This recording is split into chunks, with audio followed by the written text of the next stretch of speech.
Assalamualaikum warahmatullahi wabarakatuh. Kami dari kelompok 2 yang beranggotakan Murni Juniastuti, Ali Rizky Mubarok, dan Zaki Nur Fadilah ingin mempresentasikan tentang mendengarkan dan merespon percakapan panjang dalam bahasa Indonesia.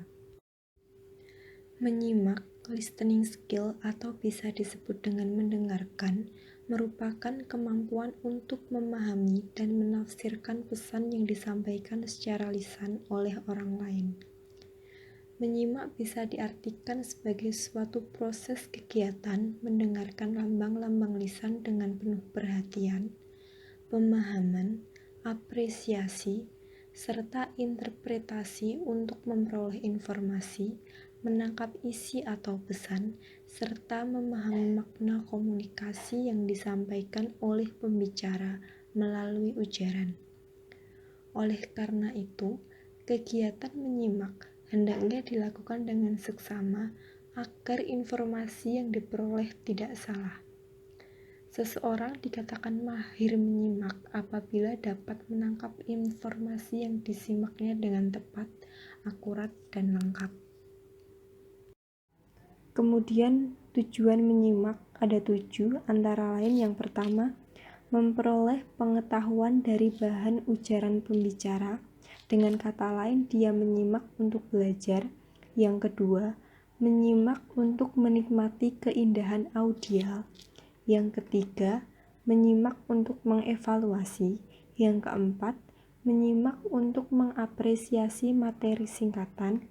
Yang kelima, menyimak dengan tujuan mengkomunikasikan ide-ide, gagasan-gagasan, ataupun perasaan-perasaannya kepada orang lain dengan lancar dan tepat.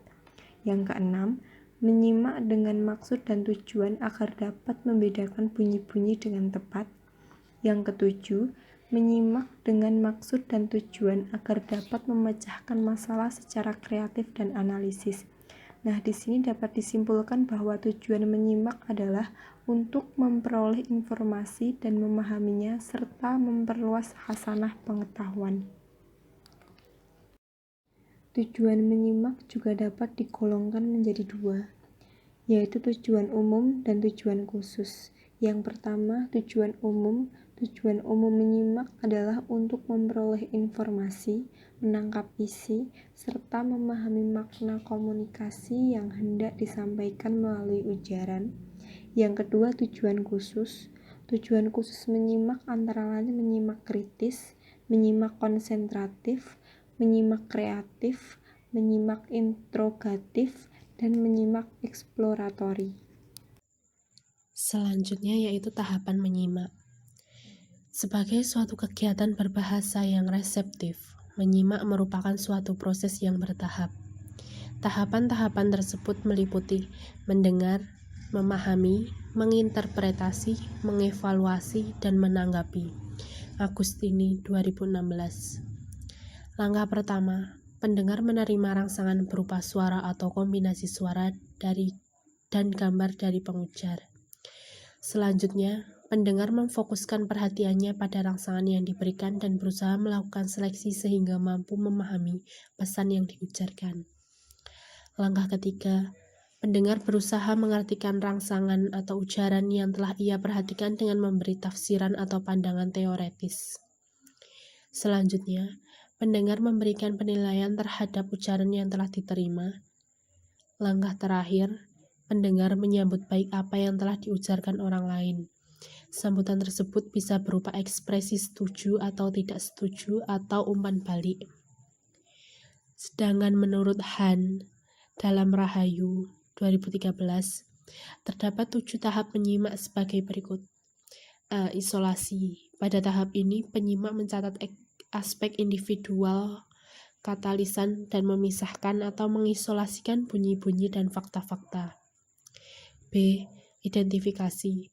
Pada tahap ini stimulus tertentu telah dapat dikenal, maka suatu makna atau identitas pun diberikan kepada setiap objek. C. Interogasi.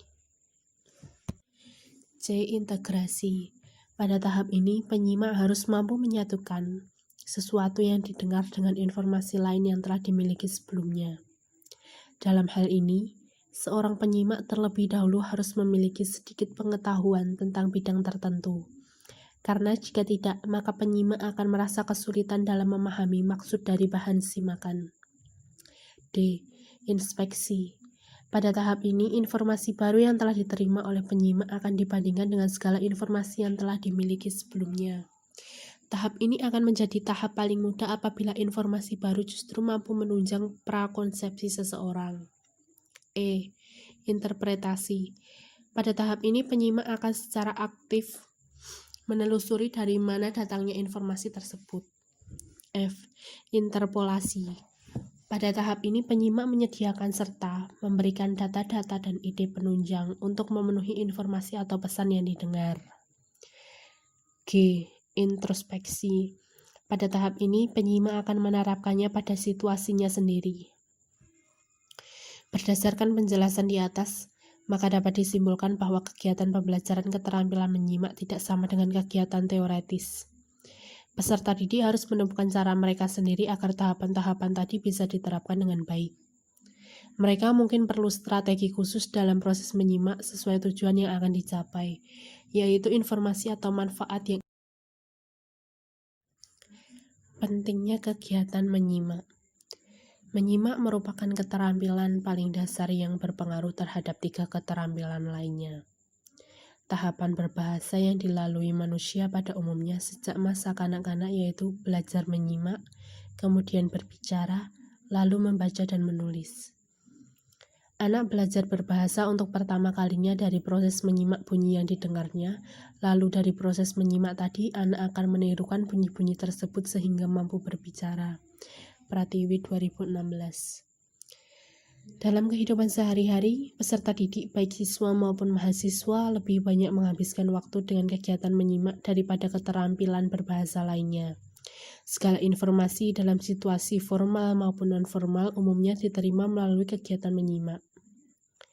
Dalam dunia komunikasi, menyimak diakui sebagai kegiatan komunikasi verbal yang sulit dan unik daripada komunikasi verbal lainnya seperti berbicara, membaca, dan menulis. Oleh sebab itu, hanya sedikit orang yang bisa menerapkannya dengan baik. Saat menyimak suatu ujaran, seseorang dituntut untuk menghubungkan banyak ujaran dengan pesan-pesan nonverbal yang sifatnya kompleks, seperti ekspresi, suasana hati, kepercayaan, kebiasaan, pendapat, dan motif pembicara. Jika salah satu penutur tidak memahami situasi dan konteks tuturan, maka dapat dipastikan proses komunikasi dalam diskusi tidak akan berjalan lancar. Bam dan kawan-kawan 2018. Kemampuan menyimak seseorang akan memperoleh keterampilan berbahasa seseorang seperti berbicara, membaca, dan menulis. Penelitian yang dilakukan oleh Rankin dalam Haryadi dan Zamzami 1996 menyatakan bahwa dalam kehidupan suatu masyarakat ditemukan porsi kegiatan 45% untuk menyimak, 30% untuk berbicara, 16% untuk membaca, dan 9% untuk menulis. Berdasarkan data tersebut, dapat kita simpulkan bahwa kegiatan menyimak perlu mendapatkan perhatian lebih. Kegiatan menyimak memungkinkan seseorang untuk mendapat informasi kapanpun dan dalam situasi apapun. Misal saat di jalan, kita bisa menyimak berita di mobil melalui televisi, radio, maupun media sosial.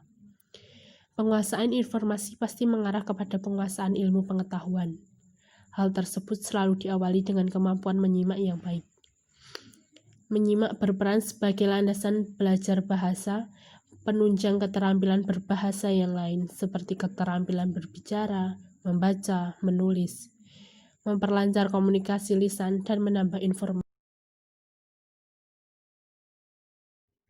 Poin selanjutnya yaitu merespon.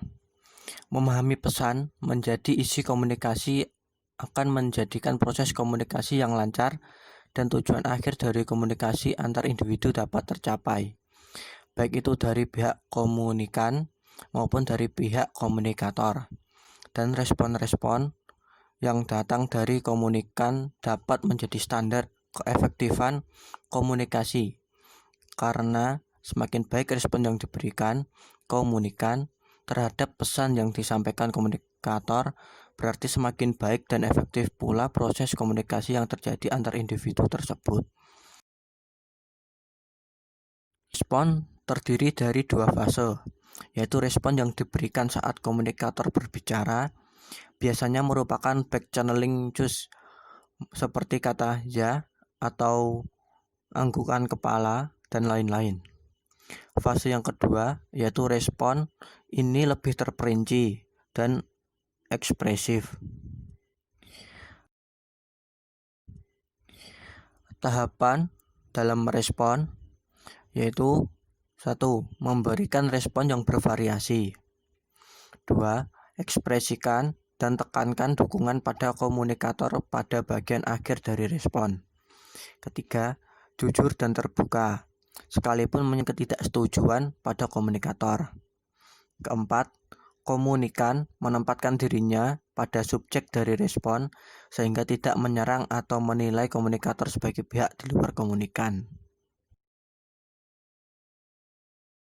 Jadi kesimpulannya adalah yang pertama, dalam aktivitas komunikasi antar pribadi, keterampilan mendengarkan juga sangat penting dibutuhkan untuk mengoptimalkan penerimaan pesan dari komunikator dengan baik tanpa kesalahan yang dapat menyebabkan terjadinya salah informasi atau kesalahpahaman.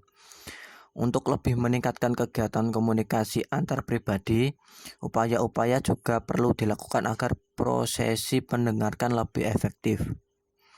Yang kedua, mendengarkan sungguh-sungguh berarti menerima dan mencerna berita dengan adanya perasaan ingin mengerti, memahami apa yang sesungguhnya dimaksud orang lain. Berikut merupakan daftar pustaka yang kami jadikan referensi dalam membuat materi ini. Silahkan materi ini dipahami terlebih dahulu. Apabila ada pertanyaan, nanti bisa ditanyakan melalui Google Classroom. Sekian yang dapat kami sampaikan. Apabila ada kesalahan, kami mohon maaf yang sebesar-besarnya. Wassalamualaikum warahmatullahi wabarakatuh.